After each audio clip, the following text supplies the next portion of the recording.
For those who have not had a chance to work with WIN very closely or specifically with the data team, my name is Kevin Cranick. I am a 2017 graduate of the University of Michigan in Dearborn, which is where I earned my MBA. And I've been with WIN since October of 2022. So coming up on that 4-year anniversary, it's been such an exciting time at WIN and really an impactful point in my career because of the unique research that we have a chance to do, not the least of which includes the artificial intelligence assessment that we're going to be covering today. But we've had an opportunity to work with so many different areas of workforce development, whether that be hydrogen or artificial intelligence. We've done a tech summit before. We really do have a tremendous number of opportunities to network and work closely with other people serving communities and helping build workforce in Michigan. So I'm so grateful to be part of this team. I'm very excited to talk about the report in depth. So for the last few who may not have caught the intro, this presentation is based on a report that was commissioned by Macomb Community College. The WIN data team began working on this report in late 2025 and concluded just over a month, maybe a month and a half ago, is when we published the final report. And so today we're going to be getting into a lot of the findings from that report. When deciding how to structure this presentation, we thought it would be best if we took a top-down approach. So when I gave the presentation last Friday, I'd spoken about thinking of this as a funnel where we're starting at the macro level with industry level data. And then as we get further into the presentation, we refine down for labor market data, looking at the skills gap. So we're working from industry down to job, down to skills. We are also going to explore AI use by occupation group, which is really distinct. There is one clear front runner in terms of the various occupation groups that are used that is incorporating AI much faster and more heavily. We will also be looking at job postings requiring AI, and that's where things really start to get interesting and where the takeaways that I have already mentioned start to bear out. We also include a few slides for the AI difference, specifically the differences that we observe with wages for jobs that are including AI in their job posting versus those that do not, as well as the educational requirements. So what degree types are employers asking in addition to skills with and without AI? And there's a really interesting contrast that I think everybody will be excited to learn about.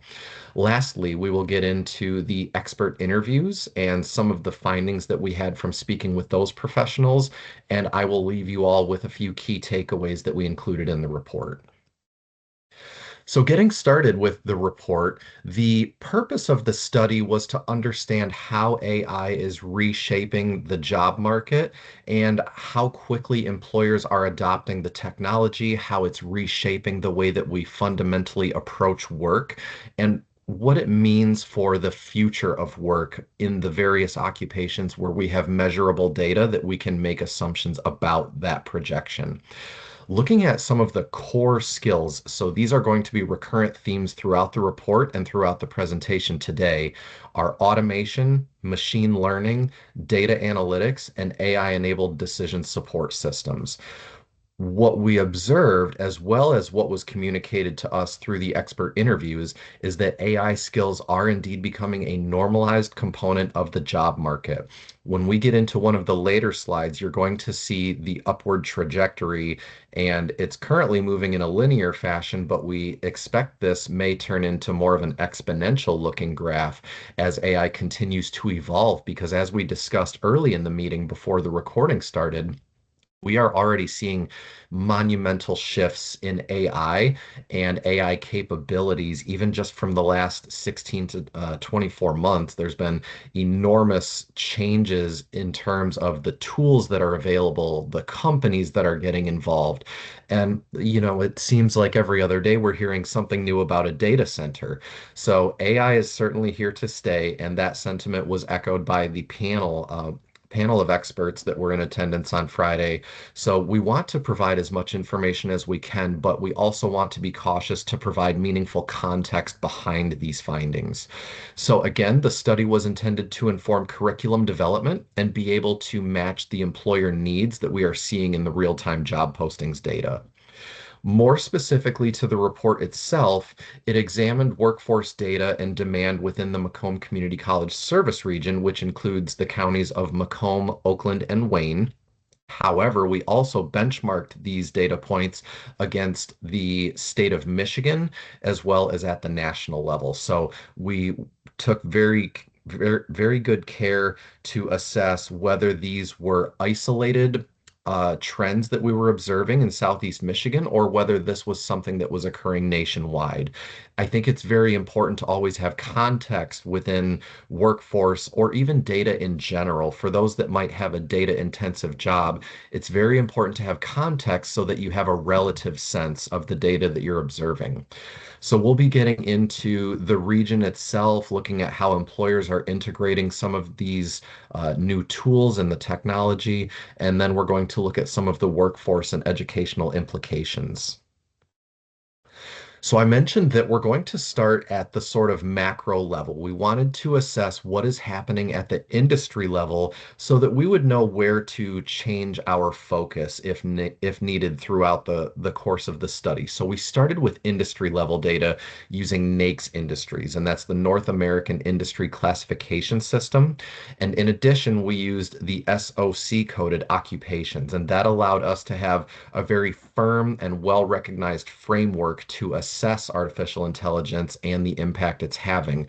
We will explore what's happening with education, with skills. There are several charts that I'll share with you looking at the trends over time. And we have a few different items where we looked at the short-term and the long-term impact, as well as a backwards look at how AI has affected the workforce going back as far as 10 to 15 years. And additionally, the work was informed by peer-reviewed literature. And of course, I mentioned the employer interviews as well. So the key takeaway from this slide that's very clear to see is we have two clear front runners for the industries that are being most heavily impacted by artificial intelligence, starting with professional, scientific, and technical services. Now, for those who may not be very familiar with industry or with NAICS level data, this is the industry that includes services like accounting, architecture, engineering, research and development.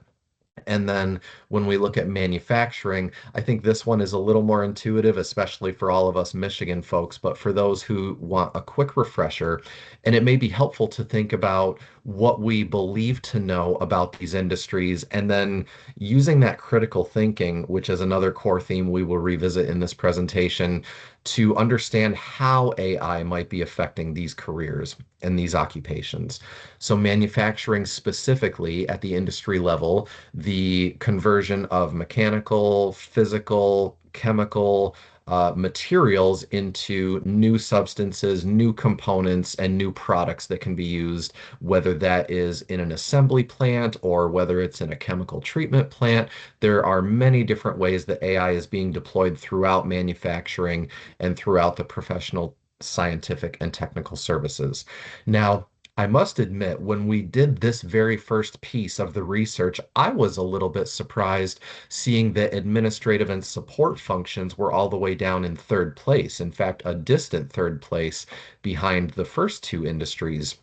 And the reason for that is I mentioned very early on that I had given a presentation to this group 2 years ago where we had examined the existing literature at that time. And at that time, the literature was all suggesting that the administrative and support functions would be the first to be automated because those are the first tasks that are easiest to automate relative to the more technical approaches that are required for the advanced AI.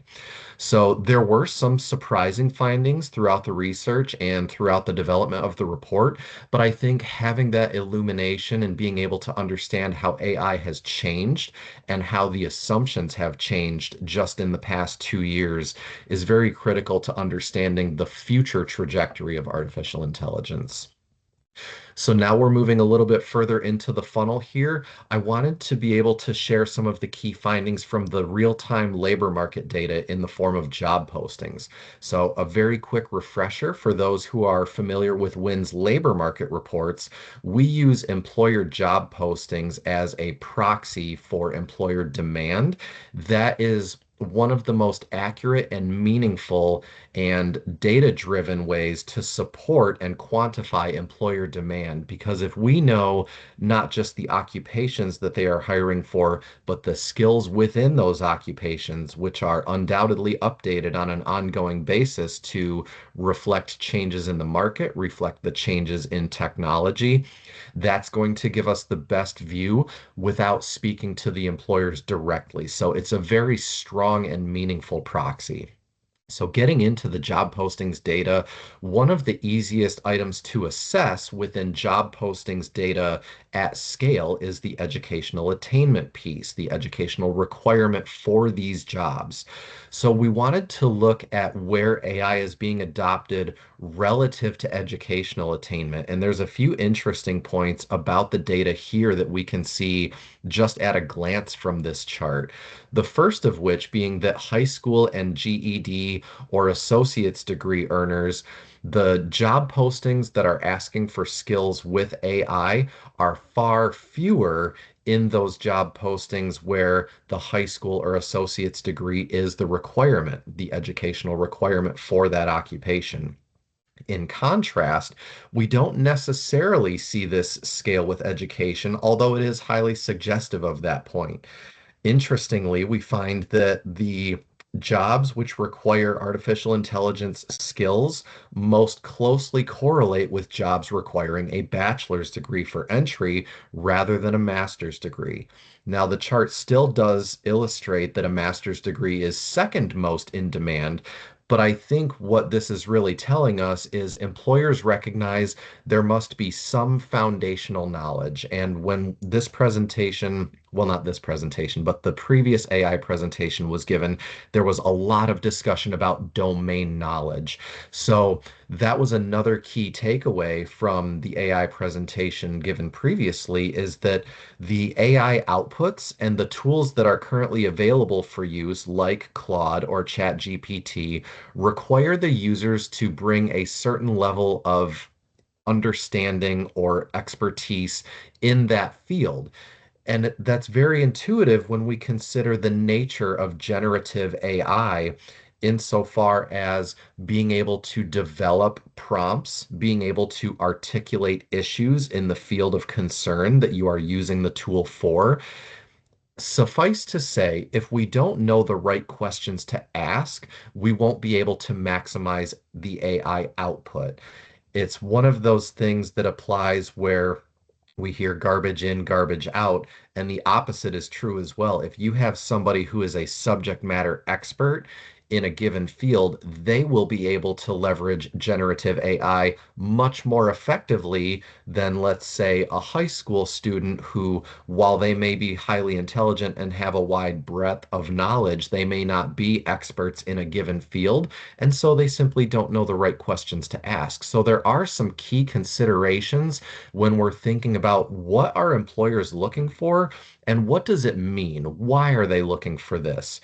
And I think what this chart, even by itself, suggests is that employers recognize this fact that they want well-rounded employees who understand the right questions to ask to get the outputs and the answers that are going to drive business progress the most. Now, there are other considerations, and one of which I'll make this last point and then we'll get to the next slide. But I had an opportunity to speak with somebody from Henry Ford on Friday, and he made a really excellent point, which is any time that we observe a new technology being deployed at scale, it's very common for the very high level institutions and high level organizations to adopt new technology. And then we see more of a trickle down effect. So I tend to agree with that gentleman, and it would not surprise me at all if the next trend we start to see over the coming months would be the increase in AI demand or AI skills demand from employers in those entry level roles as well. And in fact, some of the employer interviews we conducted support that that may be the case. All right. So we spoke about job postings from the educational attainment perspective, but I also wanted to take a moment and speak to the skills that are being included in these job postings. So it's not clear in a black and white sense that employers want AI and that's all we should expect to see in these job postings. It's much more refined based on the nature of the job. So we may very well see artificial intelligence as a key phrase listed in a job description. And in fact, we do see that there are many job postings that include just artificial intelligence. It arrived at the number 4 spot in terms of specialized skills. And some really quick context for the skills data that we are assessing here. These are specialized skills as opposed to common skills or software skills, which are other skill sets that WIN also analyzes in many of the reports that we create. The specialized skills are those which align much more closely with industry specialties, hence the name. So, what was interesting for me was seeing robotics systems coming in at number 1 with 1,154 job postings where that key phrase was included. Now, what's also interesting is taking into account the projected skill growth for these. In the report, if you have a chance, and I would also like to take a quick aside to mention that for those who were unaware of this report, or if you would like to learn more about what's being shared today, that report is available on winintelligence.org. We just recently posted it in the last couple of weeks, and I would strongly encourage everyone to take a look at the full report because even just what's being shared today is not all of the findings. We're really trying to summarize several months of work into, a half hour to 45-minute presentation. The full report has so many more findings, and what I think is even more important is so much more context. We really do an excellent job of painting the picture of where we started, where we're at, and where the workforce data suggests we are heading. So I encourage everyone to look at the full report. In that full report, you would actually find this chart, but down to, I believe, the top 15 specialized skills. For the purpose of the presentation, we thought we'd scale this down and just talk about the top 5 because even within the top 5 here, we see some really interesting variants. So robotics systems commanding the lion's share of job postings where that is mentioned as a skill that's needed, but only 4.7% projected skill growth.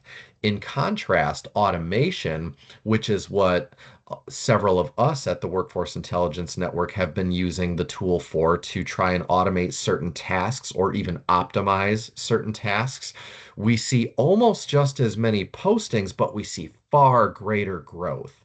And what do we know about projected skill growth when we are measuring through the context of a job posting? This is what employers want. This is what employers are going to be including in their job postings in the foreseeable future, whether that is the next 6 months, the next 2 years, the next 5 years. There is a 30.5% projected skill growth in automation. And I think that is a very telling keyword to find in the job postings and to see as a very solid projection because it suggests what employers are doing, which is trying to optimize for efficiency. Now, that's nothing new. Employers have been trying to optimize and streamline things since the beginning of business, right? Because the more we can optimize and streamline our workflows, the more competitive we can be within the marketplace. So that's a very intuitive finding. Additionally, we see robotics. I already mentioned artificial intelligence as its own key phrase, no surprises there, and rounding out the top 5 with programmable logic controllers. So we do see some really nice variety within the skill sets, even though they all apply to artificial intelligence in their own way. We still see some variety in terms of the net postings and the projected skill growth. So this is what employers are looking for. Now, with this slide, I really enjoyed collaborating with Dr. An, the other member of the data team here at WIN, although we have recently welcomed an intern as well, who I hope to introduce at the end of today's presentation.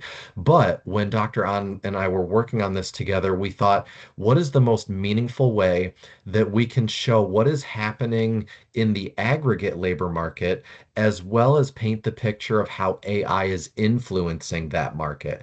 These two charts together tell that that story. When we begin with the chart on the left, the trends in job postings requiring AI skills in the Macomb Community College service region from 2010 to 2025, we see a very interesting finding where even going back to long before ChatGPT was even a thing, we saw an early peak in 2018 of job postings that mentioned AI. Interestingly, we then saw that skill demand start to dip down into around the pandemic timeframe, a subsequent spike up until 2022, and then a subsequent decline. Now, when we all think about our own experiences or even our own memories of hearing about ChatGPT for the first time, and then the following tools that started being developed by Google and Meta, it's interesting to look and see that there was this dip followed by the increase and then another dip. When we look then at the chart on the right-hand side, that answers the question of why. When we look at the share of job postings that mention or require AI skills in the same region and the same time frame, we get that linear growth pattern that I mentioned earlier in the presentation. So if we can see that there is consistent and increasing demand for AI skills, what does that mean for the chart on the left? And this is where we really have an opportunity to highlight the importance of AI and really driving home the point that AI is not going anywhere. And in fact, what is going to be more fundamental is encouraging employees and prospective job seekers to gain these skills. Because if we have a near linear growth pattern for the share of job postings, at the same time that we observe net job postings going down, that tells us how robust and resilient artificial intelligence use is as a skill in the labor market. Because even in the face of declining employer demand and fewer job postings overall, we still consistently see the share of job postings increasing for those that include artificial intelligence. Now, it's mentioned in the narrative above the two charts, but we also saw this bear out in the employer interviews where we had a chance to speak with these experts in their field. And there seems to be a common agreement that AI is going to become the next prerequisite. And I had a very interesting conversation with some educational representatives last Friday where they seem to agree as well. So it seems no matter where we turn these conversations to, we keep arriving at the same conclusion, which is everything that we've grown up with in the American education system, where your prerequisites include your maths, your sciences, your English courses, it wouldn't be at all surprising if in the next couple of years we begin to see AI and computer literacy becoming foundational courses or prerequisite courses at the college level. It's having that much of an impact. And as the data shows here, it's having that much of an influence on organizations who recognize the power of individuals who can leverage AI in their careers. Now, I mentioned when I was talking about the agenda for today that we would speak to the AI skills gap. Now, this is a bit of a nuanced analysis because, again, when we measure employer demand here at WIN, we use employer job postings as that proxy.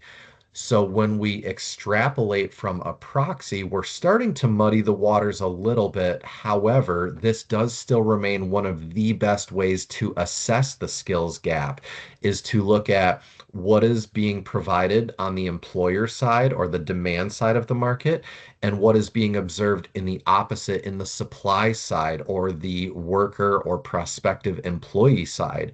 What are the job seekers bringing to the table, and does it match what employers are looking for?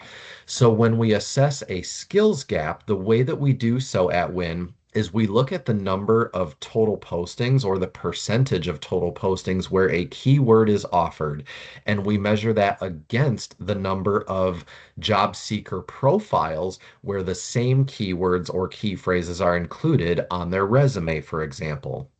So when we think about, and maybe some of you may or may not have experience with setting up a job seeker profile on a website like Indeed.com, but for those who are unfamiliar, it has a function that allows you to provide your resume and then employers can search for that. So this is a really great opportunity for us because it allows us to compare the keywords in the postings against the keywords in the resumes, if you will. So that is in itself a proxy for what candidates have to offer in terms of skills that can be used in the workplace. Artificial intelligence, the first line in the table here, coming in with 8,598 postings where it was mentioned, representing 34% of all postings. And yet we only observe that in 1% of all candidate profiles.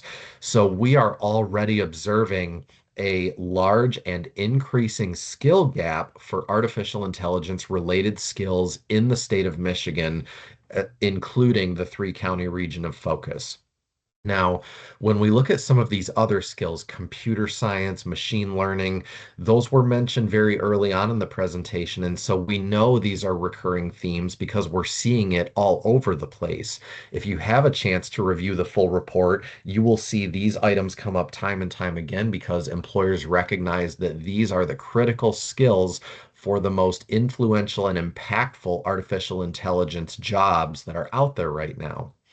That's not to suggest that these skills are required of all jobs where artificial intelligence is a preference. And I'll offer an example. Here at WIN, we are all familiar with artificial intelligence. Every staff member has had many opportunities, and I don't know that I speak for everyone, but I think I'm not far off in saying that most of us use AI on a nearly daily basis.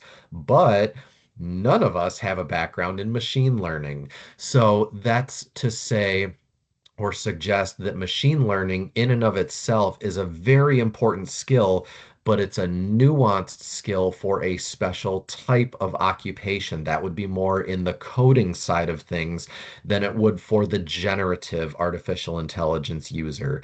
So it's important to consider the context when we're thinking about where we would expect to see some of these, but it's also worthwhile if you want to have a more well-rounded understanding, simply visit one of these job boards and start searching for the occupations that may have artificial intelligence, or just go and search artificial intelligence on one of these job boards and get a better understanding of how employers are structuring these job postings. Are they including artificial intelligence and machine learning? Or is it more like agile methodology and SQL? All of these skills play a role in various aspects and deployment versions of artificial intelligence, but they are not all requirements in and of themselves. We see these skills in different areas of AI deployment. So just a little bit of context for that. Again, those top five that we see as recurring themes include AI itself, computer science, machine learning, Python, which is a programming language, and automation as well. Alicia, I didn't think to ask at the beginning, but if there are any questions throughout the presentation, if anybody wants to throw a hand up, I'm more than happy to pause. I don't want to leave anybody behind or be unable to clarify anything. So that's my invitation to anyone listening. If you do have a question, please don't hesitate to raise your hand and interrupt, and Alicia will go ahead and get me. So Yeah, good point, Kevin. I didn't mention it either, but throw your questions in the chat as well if you don't yeah, want to raise your hand or come off. Yeah, we're happy to take those. Kevin, excellent. you have about like 5 to 10 more minutes. I know there's so Oh, much you could okay. cover. So, Okay. We're going to yep. speed it right up then. Excellent. Thanks, Alicia. So AI use by occupation group. This one's pretty simple to cover. We can see there's a clear front runner in computer and mathematical occupations.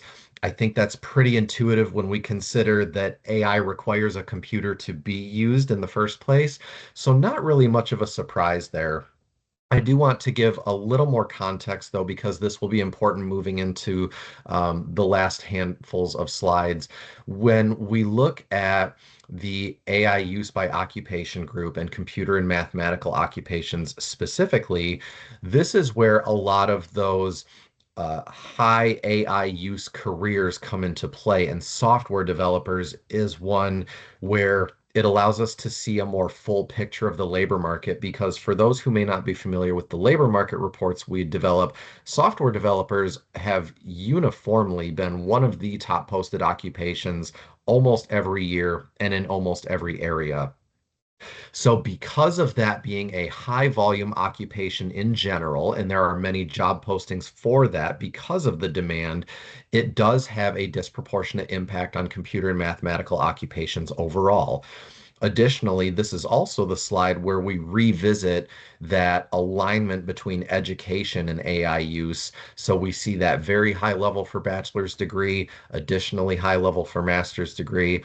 And a very quick aside, I offered this on Friday as well. If you're double checking my math because bachelor's and master's alone combine to 100%, this is where we would observe what we typically see with many job postings, and I'm sure everybody's seen it at least once: bachelor's degree required, master's degree preferred. So this is incorporating employer preference. And so even still, aside from the job postings where no education is listed as a requirement, we do see education and AI use scale together. That is a common theme.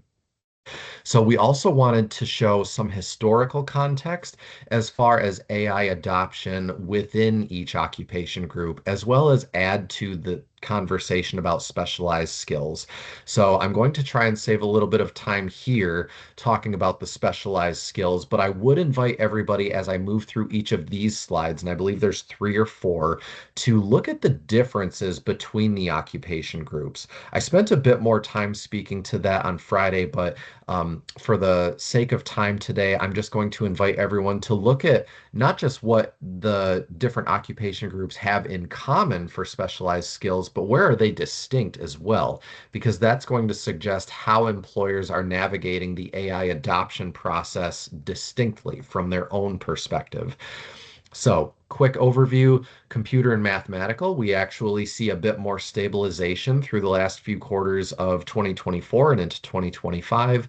Management occupations, we're starting to see a very steep increase in AI use. Architecture and engineering, very similar to the last slide, we see that sort of decline and then stabilization through 2024, 2025. Business and financial, pretty stable overall, not a lot of fluctuation up or down. Installation, maintenance, and repair. This one is a little bit unique. I would say arts, design, entertainment, sports, and media is also unique, and especially with the engineering skills that were listed for that.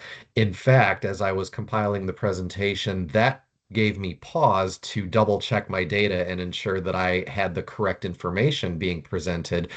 The reason behind the engineering related skills being included in the occupation group for arts, design, entertainment, sports, and media is actually because one occupation, which is commercial and industrial designers, was by and large the top posted occupation within this group. And that specific occupation requires the engineering skills. So this is another unique learning opportunity for what we observe with data and why it's important to have context, because without the context of knowing that this one occupation is driving so much attention to these engineering skills, it would be very difficult to appreciate why engineering would be going along with arts and entertainment. That is the reason why. So I would always invite anyone, whether you work with data or not, to consider that there may always be an alternate explanation and to really leverage that critical thinking piece to explore and understand why. Last Kevin, two and occupations. didn't we hear recently that the most affected job by AI supposedly is already like music producers, or Yes, we did. right? Yes. Absolutely.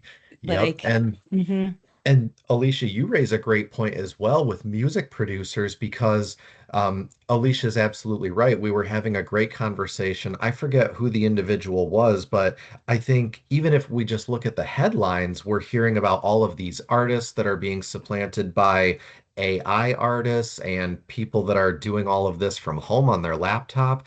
But it's very difficult to measure that with real-time job postings data. So not everything that we observe as far as the impact of AI is easily measurable. So that also goes back to my recommendation, which is always consider the alternate explanation because sometimes we don't always have the data that we need to make a fully informed conclusion. So it's always important to consider critical thinking, and that was another recurring theme. I think we're going to get to that in the last slide or two, but again, to Alicia's point, it's important to consider that the influence AI is having is not always easily measurable, but we do need to consider what we do know as well as what's still possible. But understanding that we may not always have the right information to make a firm conclusion, that's the pinnacle of research is questioning yourself and questioning your assumptions so that you don't draw the wrong conclusions. It's often why you will hear researchers say, this may suggest, because we don't want to say this is the answer. That's too definitive, and it doesn't leave any room to re-examine the data at a later point in time. So it's always important to think of something through the lens of this data suggests XYZ. And that's how we tend to approach everything. So I know I'm running short on time. I'm going to try and zip through these last few slides quickly. I wanted to illustrate the AI difference, and both this slide and the next play an important co-role in the explanation of what we are observing. So starting on the right-hand side of the screen, looking at all job postings. So I believe this was for Q1 2023 through Q3 2025. There were 129,000 job postings in that three-county area, and the median advertised salary was $72,000 per year. In contrast, when we look at the postings requiring AI skills, so this is a subset of that data, which only represents 6,700 job postings, we see a nearly 2x difference in the median advertised salary. That is a monumental difference when we consider the only difference between all postings and the chart on the left is the incorporation of AI or the mention of AI as a required skill. Nearly a 2x difference in the median advertised salary. But there is a caveat. When we consider that through the context of what the educational requirement is, this is where I said we're going to round out the picture. So I touched on it earlier in the presentation, and this is where we really solidify. It's very easy to see when we compare these two charts. So again, postings requiring AI skills versus all postings, we see a 20% difference in bachelor's degree requirement.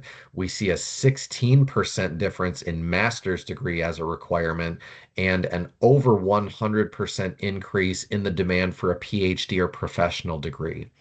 So while the salary difference is very stark, and this is again a great example of why we always have to have context to understand the data, we see that the 2x salary difference, yes, it's clearly influenced by the inclusion of AI skills, but we also all recognize that most occupations requiring a bachelor's or advanced degree tend to scale with the median salary. So AI is a component. It is one variable in that pay gap that we observed in the previous slide. The other is one that we are already much more familiar with, which is education. And so these two slides together help support the argument that AI, while those skills are still translating through the trickle-down effect to the lower educational requirement jobs, we are still seeing that it scales with education.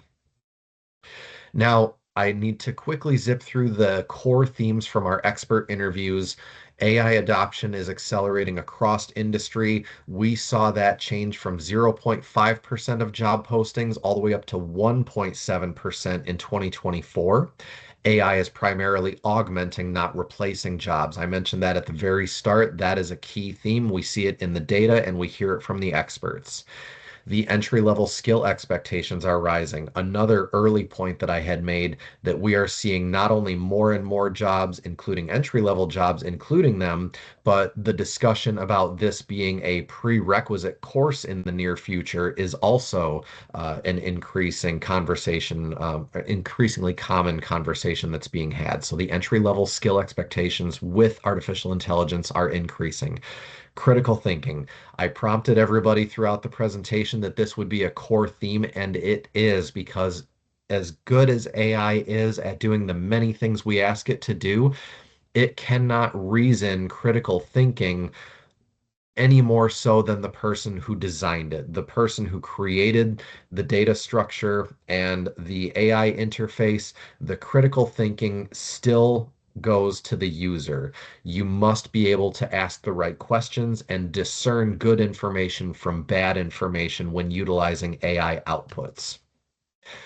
Lastly, adaptability, curiosity, and a willingness to experiment are imperative. We heard that as another key theme, not only through the presentation and the data, but also in the panel of experts that were included last Friday. There must be a willingness to explore and to experiment with AI. Security, privacy, and ethical AI use. Alicia mentioned that as well. AI cannot reason ethics. Again, it is only as good as the framework as the designer who deployed the tool in the first place. So we as users must be vigilant about security, vigilant about privacy, and ethical in our own use of this, not passing off work as our own if it's not. Being very candid about, this is what I used AI for, and this is how I used it with my own work. Number three, the need for upskilling and reskilling. We see this across industry, especially during times of disruption and new technology being deployed at scale. The technology is here. Now we need to bring the workers up to speed so they know how to use it adequately and meaningfully. The technical foundations supporting AI adoption. So the emphasis on digital skills, including Python, AI agent development, cloud fundamentals, security awareness, the technical skills being required of people are being thought of as a baseline expectation now. And the very last slide, hopefully I didn't run over by too much, but the key takeaways from all of the research, all of the labor market data, all of the expert interviews, and I will even include the panel feedback that we received on Friday. There's five. Embed AI literacy as a core workforce competency. You, as workers, should understand that this is being adopted at a rapid pace and it will become an expectation in your area sooner rather than later.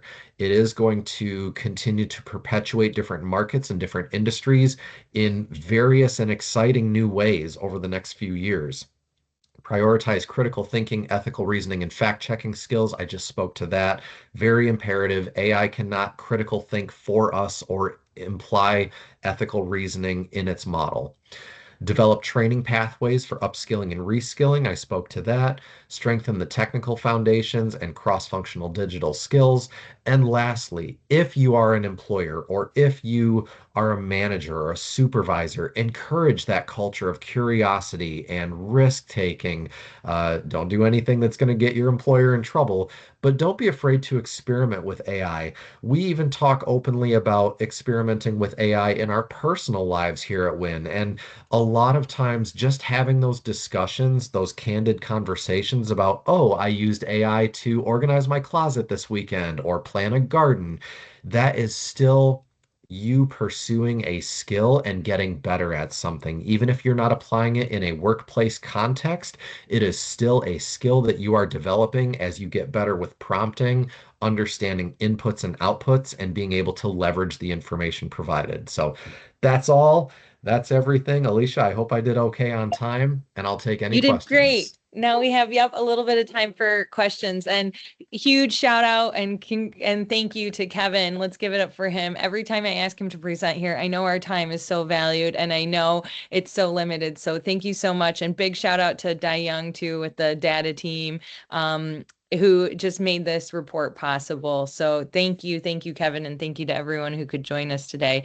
So we did have a question, you kind of answered it, but what are the practical AI competencies as workforce professionals? We need this info to develop appropriate training programs or ID partners who can help job seekers. The AI competencies are going to be different from one employer to the other. And that's something else to consider is, that answer is going to change significantly whether you're working for Ford or whether you're working for the mom and pop store down the street. I would say the most important thing is if you are not familiar with how to use generative AI, start to play around with one of the tools. It doesn't even matter which one. It could be Copilot, Yep. ChatGPT, but build that familiarity. Be able to understand if somebody says, "Oh, have you tried this prompt?" Make sure you understand what a prompt is. Make sure you understand the general function of AI and what it can do. Understand that it is it is nearly limitless what you can achieve with AI. And that's why I wanted to make a point near the end that we even play with this as a tool in our personal lives because it will prompt new ideas. I had never used AI. To give an example, I had never used AI to do anything with images, but then I was trying to edit one of my children's photos, so a personal use case, and it was seamless. It was so easy to do. So then the following week, I came into work and we were trying to build an infographic. So I was playing around with different prompts and image creation to build an infographic. So whether something is immediately relevant to work or not, I think that's a good example of how you can use AI in your personal life to spark ideas that you can then leverage in the workplace. Mhm. So, in terms of competencies, be comfortable, be familiar, be fearless, as some of the employers described it. Don't be afraid, because the more you learn about how the technology works, the better and more capable you will be to deploy it across other work functions, just as what I described. So, be Mhm. comfortable, be familiar. Yeah, and I think like you said, curious too. And then Mhm. another one that one of the panelists said last Friday, a week ago, was just have fun. Like Yes. it's hard sometimes to remember that, but have fun with it and see what it can do for you. And like Kevin was saying, we've used it in our personal life. So one example that the one panelist gave is she's a mother and finding summer camps for children and registering is always a headache, right? So she just threw it into AI and said, find me all the summer camps within this mile radius of my house. And it spit out an Excel spreadsheet with the phone number, when the camps were, how much they cost with the phone number, the way to register. And it was like the easiest thing ever, where if anybody who knows, anyone who has kids knows that that's just a pain in the butt trying to find those summer camps. So I thought that's a genius example of that. Um, great. Any other questions? I know we only have 2 minutes left for Kevin and our team.